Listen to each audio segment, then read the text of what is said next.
You say it about 20 times a day, at the kitchen counter, in the car, at bath time.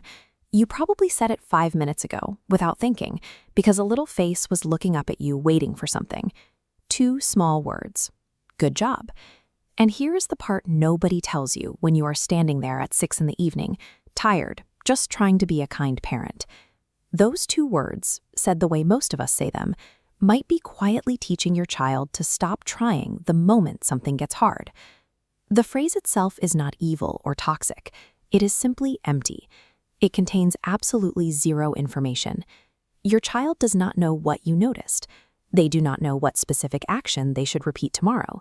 The only thing they know for sure is that the adult is pleased. So the next time they sit down, the objective shifts. The goal is no longer the actual project. The goal becomes securing the adult's approval again. And the absolute easiest way to secure that approval is to do something you already know you can do. Without meaning to, we trap them into repeating safe, easy tasks, sacrificing their own growth just to protect our smile. There is a famous Stanford study from the late 90s by researcher Mueller Dweck that makes this impossible to unsee. She and her team gave a group of 5th graders a set of puzzles. The puzzles were not too hard, and most kids did fine.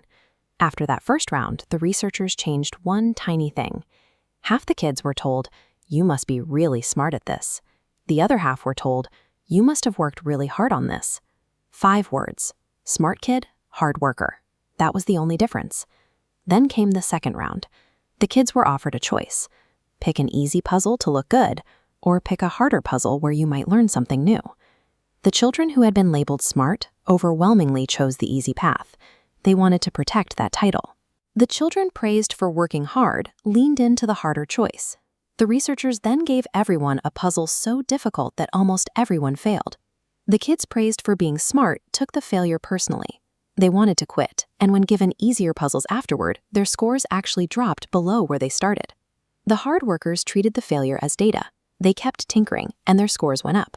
Same children, same baseline scores, but a single sentence of praise dictated how they handled failure, plotting out 2 completely different levels of resilience for that afternoon. If you think this only applies to older kids, consider a University of Chicago study that followed parents and toddlers. Researchers recorded ordinary moments at home, snack time, block towers, and counted how often parents praised the process versus praising the person. They checked back 5 years later. Toddlers whose parents used a higher ratio of process praise held significantly stronger growth mindsets by age 7. They believed effort changed outcomes, and by 4th grade, they were doing better in school. The underlying psychology comes down to nouns versus verbs.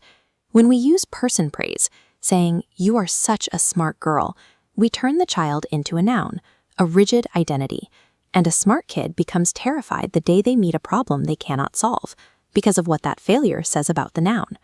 Process praise turns behavior into a verb. Saying, "You tried so many ways to fit that piece in," focuses entirely on actions and strategies. It highlights tools that can be adapted and repeated tomorrow, regardless of whether today's tower fell down.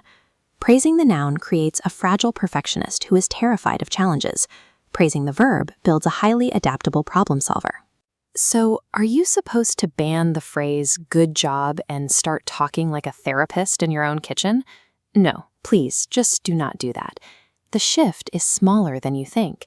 You simply take those 2 words and attach a 10-word tale of specific noticing right to the end. Picture your 4-year-old wrestling with a jammed jacket zipper. Instead of "you are such a big girl," which gives her a label to defend, you say, "Good job. You tried it from the top, and now from the bottom." You name the actual strategy, validating her persistence rather than judging her success. Or take a 6-year-old bringing home a math worksheet. Instead of "smart boy," you look at the page and say, "Good job. You used dots to figure out this tricky one." Pointing out the specific method he used ensures he'll reach for that same tool during the next challenge. This works even after the wheels come off. After a meltdown, the instinct is to say, "Good boy, you stopped crying." Try naming the skill instead. "Good job, you took a really big breath after you were so upset." You are recognizing the work of emotional regulation, not just rewarding the silence. This specificity matters because children are remarkably sensitive to accuracy. When researchers gave 4-year-olds wildly over-the-top praise for simple drawings, calling them the best in the world, the children actually became more anxious and pulled back. They need to verify your words with their own eyes. Specific noticing gives them that actual proof. Attaching that observational tail frees your child from performing for applause. It builds a kid who naturally leans into the harder puzzle, not to look smart in your eyes, but because reaching has become the thing they